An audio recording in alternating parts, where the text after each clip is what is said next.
Tertiary education in Australia consists of both government and private institutions. A higher education provider is a body that is established or recognised by or under the law of the Australian government, a state, or the Department of Education, Employment and Workplace Relations. There are 43 universities in Australia, 40 public universities, 2 international universities, and 1 private specialty university. Allocation of responsibilities, decision-making, regulation and governance for higher education are shared among the Australian government, the state and territory governments and the institutions themselves. Some aspects of higher education are the responsibility of states and territories. In particular, most universities are established or recognized under state and territory legislation. States and territories are also responsible for accrediting non-self-accrediting higher education providers. Funding: the Australian government has the primary responsibility for public funding of higher education. The Higher Education Support Act 2003 sets out the details of Australian government funding and its associated legislative requirements. Australian government funding support for higher education is provided largely through the Commonwealth Grant Scheme, which provides for a specified number of Commonwealth-supported places each year. The Higher Education Loan Program arrangements providing financial assistance to students. The Commonwealth Scholarships and a range of grants for specific purposes including quality learning and teaching, research and research training programs. The Department of Education has responsibility for administering this funding, and for developing and administering higher education policy and programs. Universities. In Australia, universities are self-accrediting institutions and each university has its own establishment legislation and receive the vast majority of their public funding from the Australian government, through the Higher Education Support Act 2003. The Australian National University, the Australian Film, Television and Radio School and the Australian Maritime College are established under Commonwealth legislation. The Australian Catholic University is established under Corporations Law. It has establishment acts in New South Wales and Victoria. Many private providers are also established under Corporations Law, as self-accrediting institutions. Australia's universities have a reasonably high level of autonomy to operate within the legislative requirements associated with their Australian government funding. Australian universities are represented through the National Universities Lobbying Body. Universities Australia. 8 universities in the list have formed a group in recognition of the recognised status and history known as the Group of 8 or Go8. Other university networks have been formed among those of less prominence. Academic standing and achievements vary across these groups, and student entry standards also vary, with the Go8 universities having the highest standing in both categories: technical and further education and registered training organisation. The various state-administered institutes of technical and further education across the country are the major providers of vocational education and training in Australia. TAFE institutions generally offer short courses, certificates on 2, 3, and IV diplomas, and advanced diplomas in a wide range of vocational topics.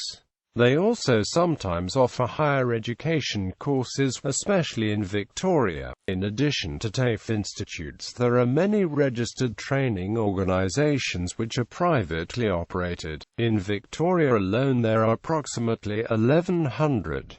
They include commercial training providers, the Training Department of Manufacturing Service Enterprises, the training function of employer or employee organizations in a particular industry, group training companies, community learning centers and neighborhood houses.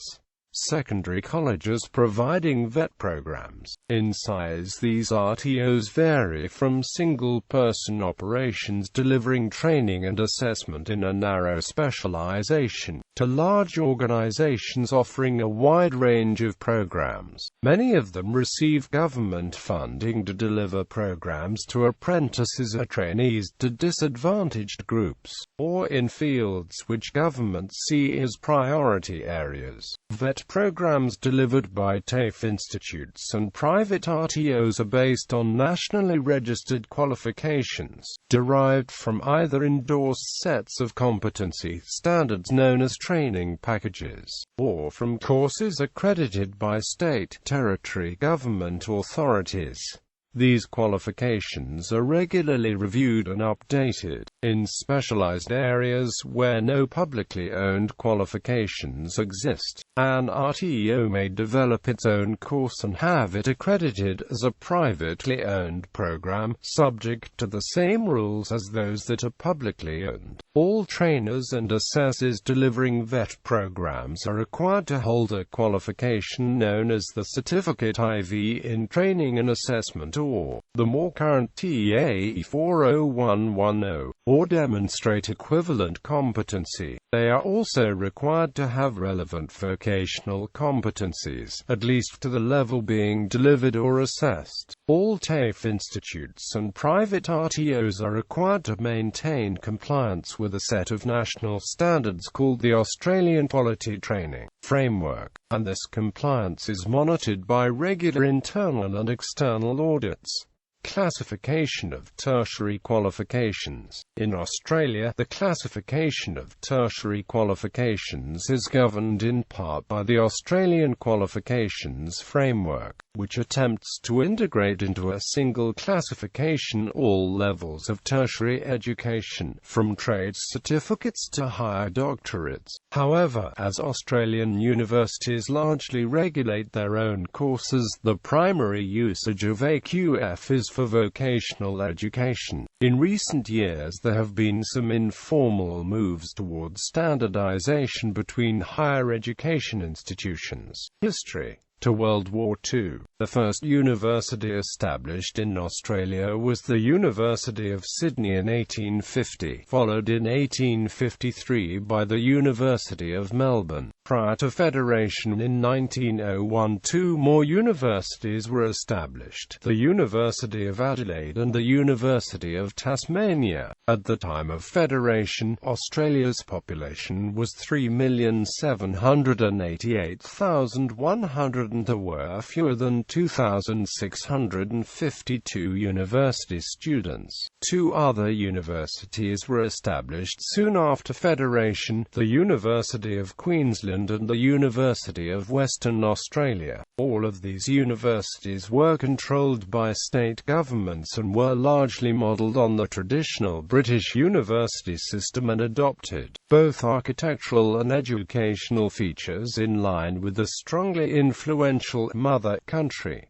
In his paper Higher Education in Australia, Structure, Policy and Debate, Jim Breen observed that in 1914 only 3,300 students were enrolled in universities. In 1920 the Australian Vice-Chancellor's Committee was formed to represent the interests of these 6 universities. The non-university institutions originally issued only trade, technical certificates, diplomas and professional bachelor's degrees. Although universities were differentiated from technical colleges and institutes of technology through their participation in research, Australian universities were initially not established with research as a significant component of their overall activities. For this reason, the Australian government established the Commonwealth Scientific and Industrial Research Organisation in 1926 as a backbone for Australian scientific research. The CSIRO still exists today as a legacy, despite the fact that it essentially duplicates the role now undertaken by Australian universities. 2 university colleges and no new universities were established before World War II. On the eve of the war, Australia's population reached 7 million. The university participation level was relatively low. Australia had 6 universities and 2 university colleges with combined student numbers of 14,236. 10,354 were degree students and almost 4,000 sub-degree and non-award students. In 1942, the Universities Commission was created to regulate university enrollments and the implementation of the Commonwealth Reconstruction Training Scheme. After the war, in recognition of the increased demand for teachers for the baby boom generation and the importance of higher education in national economic growth, the Commonwealth government took an increased role in the financing of higher education from the states. In 1946, the Australian National University was created by an act of federal parliament as a national research-only institution. By 1948, there were 32,000 students enrolled, under the impetus of CRTS. In 1949, the University of New South Wales was established. During the 1950s, enrollments increased by 30,000 and participation rates doubled. In 1950, the Mills Committee inquiry into university finances, focusing on short-term rather than long-term issues, resulted in the State Grants Act 1951 being enacted. It was a short-term scheme under which the Commonwealth contributed 1/4 of the recurrent costs of state universities. In 1954, the University of New England was established.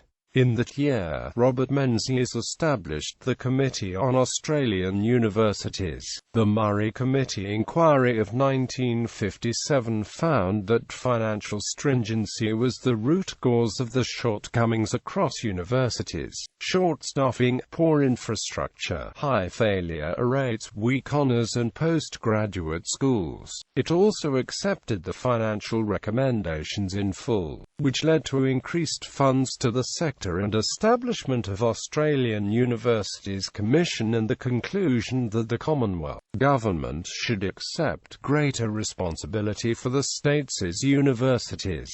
In 1958, Monash University was established. States Grants Act 1958 allocated funding to states for capital and recurrent expenditure in universities for the triennial 1958 to 1960. In 1959, the Australian Universities Commission Act 1959 established the AUC as a statutory body to advise the Commonwealth Government on university matters. Between 1958 and 1960, there was more than a 13% annual increase in university enrollments. By 1960, there were 53,000 students in 10 universities. There was a spate of universities established in the 1960s and 70s. Macquarie University, La Trobe University, the University of Newcastle, Flinders University, James Cook University, Griffith University, Deakin University, Murdoch University, and the University of Wollongong. By 1960, the number of students enrolled in Australian universities had reached 53,000. By 1975, there were 148,000 students in 19 universities. Until 1973, university tuition was funded either through Commonwealth scholarships, which were based on merit, or through fees. Tertiary education in Australia was structured into 3 sectors: universities, institutes of technology, technical colleges. During the early 1970s, there was a significant push to make tertiary education in Australia more accessible to working and middle-class people. In 1973, the Whitlam Labor government abolished university fees.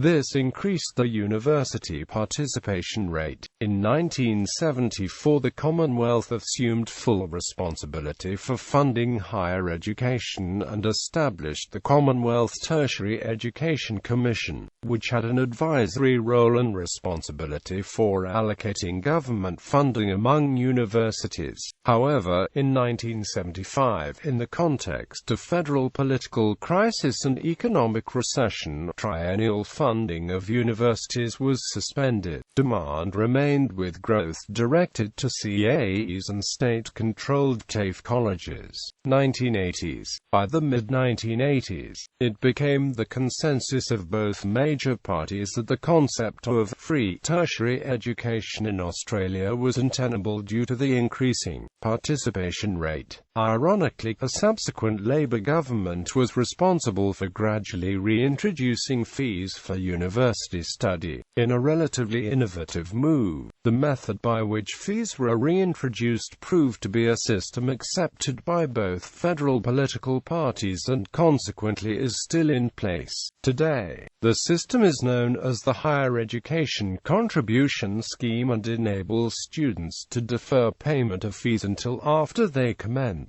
professional employment, and after their income exceeds a threshold level. At that point, the fees are automatically deducted through income tax. By the late 1980s, the Australian tertiary education system was still a three-tier system, composed of all tertiary institutions established as universities by Acts of Parliament, a collection of institutes of technology, a collection of colleges of technical and further education. However, by this point, the roles of the universities, institutes of technology and the CSIRO had also become blurred. Institutes of technology had moved from the traditional role of undergraduate teaching and industry consulting towards conducting pure and applied research. They also had the ability to award degrees through to Doctor of Philosophy level, for a number of reasons, including clarifying the role of institutes of technology. The Federal Minister for Education of the time created the Unified National System, which compressed the former three-tier tertiary education system into a two-tier system. This required a number of amalgamations and mergers between smaller tertiary institutions,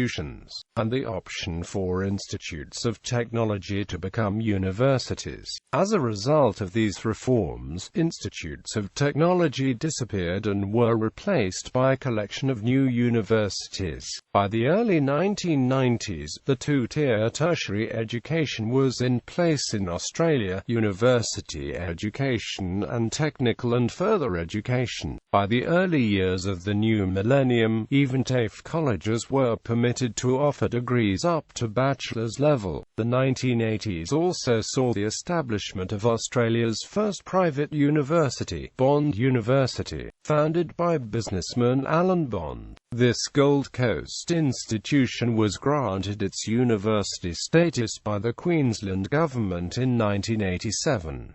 Bond University now awards diplomas, certificates, bachelor's degrees, masters and doctorates across most disciplines. 1990s. For the most part, up until the 1990s, the traditional Australian universities had focused upon pure, fundamental, and basic research rather than industry or applied research, a proportion of which had been well supported by the CSIRO, which had been set up for this function. Australians had performed well internationally in pure research, having scored almost a dozen Nobel Prizes as a result of the participation in pure research. In the 1990s, the Hawke-Keating federal government sought to address the shortcoming in applied research by creating a cultural shift in the national research profile. This was achieved by introducing university scholarships and research grants for postgraduate research in collaboration cooperation with industry, and by introducing a national system of cooperative research centers. These new centers were focused on a narrow band of research themes and were intended to foster cooperation between universities and industry. A typical CRC would be composed of a number of industry partners,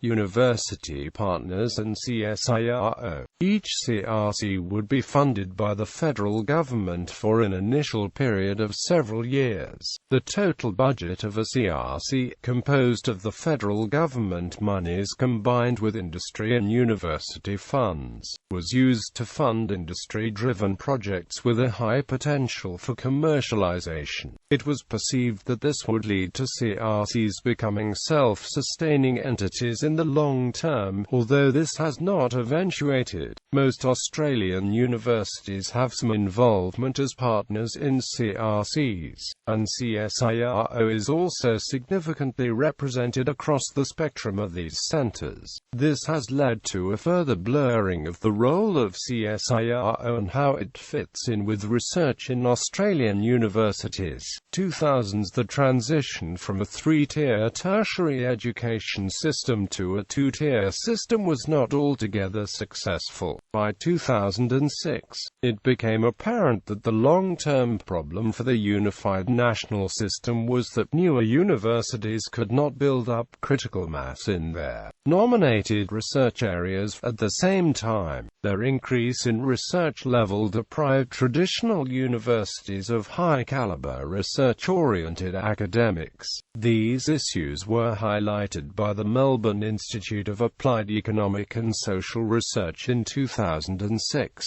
The available money was spread across all universities, and even the traditional universities had a diminished capacity to maintain critical mass. The Melbourne Institute figures, based upon government data, revealed that many of the newer universities were scoring zeros in the chosen research fields. Criticism. Problems with the new mass marketing of academic degrees include declining academic standards due to the influx of unprepared students, increased teaching by sessional lecturers, large class sizes, declining values of some types of degrees due to an oversupply of graduates, and 1 out of 5 domestic students quitting in the first year. Also, students' rate of return on the large investment in time, tuition, student loans, and lost earnings depends to a great extent on the fields of study.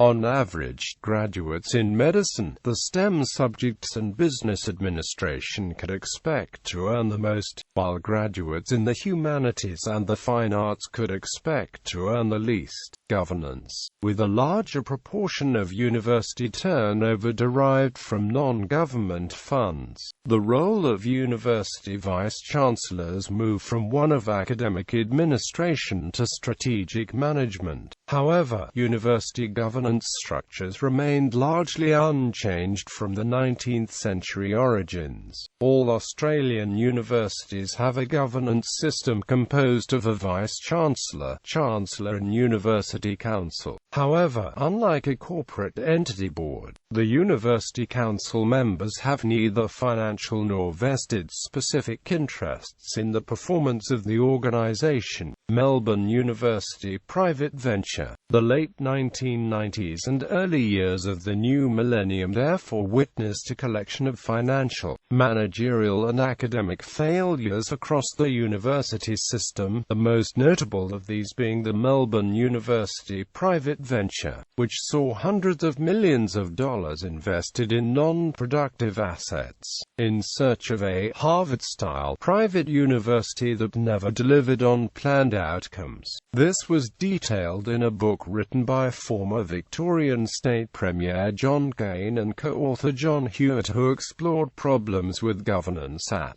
the University of Melbourne, arguably one of the nation's most prestigious universities. Federal government quality measures. The Australian federal government has established two quality systems for assessing university performance. These are the Tertiary Education Quality and Standards Agency and Excellence in Research for Australia. The TEQSA reviews of universities essentially look at processes, procedures and the documentation. The TEQSA exercise, largely bureaucratic rather than strategic, is currently moving towards its second round of assessments, with all Australian universities having seemingly received mixed results in the first round. TEQSA's shortcoming is that it does not specifically address issues of governance or strategic planning in anything other than a bureaucratic sense. In the April 2007 edition of Campus Review, the Vice-Chancellor of the University of New South Wales, Fred Hilmer, criticised both AUQA and the Research Quality Framework. Singling out AUQA, Hilmer notes that while complex quality processes are in place, not one institution has lost its accreditation. There's never been a consequence, so it's just red tape.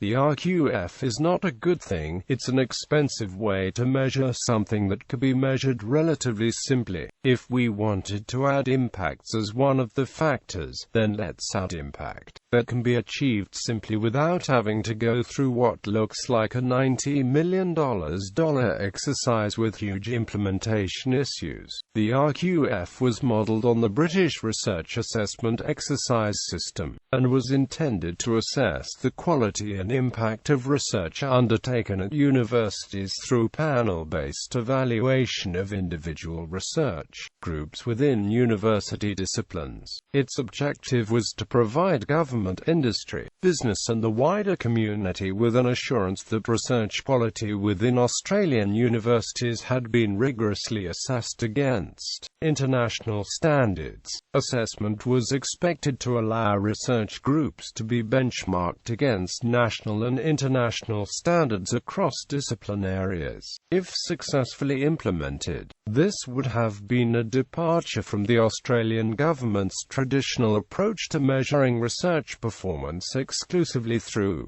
bibliometrics. The RQF was fraught with controversy, particularly because the cost of such an undertaking and the difficulty in having agreed definitions of research quality and impact. The Labour government, which scrapped the RQF, has yet to outline any system which will replace it, stating however that it will enter into discussions with higher education providers to gain consensus on a streamlined, metrics-driven approach. International reputations. Australian universities usually feature well in the top 100 international universities as ranked by the academic ranking of world universities. The three universities which regularly appear in these lists are the Australian National University, the University of Melbourne and the University of Queensland. The ANUs Melbourne, Sydney, Queensland, Monash, UNSW and UWA also rank highly in the Times Higher World University Rankings,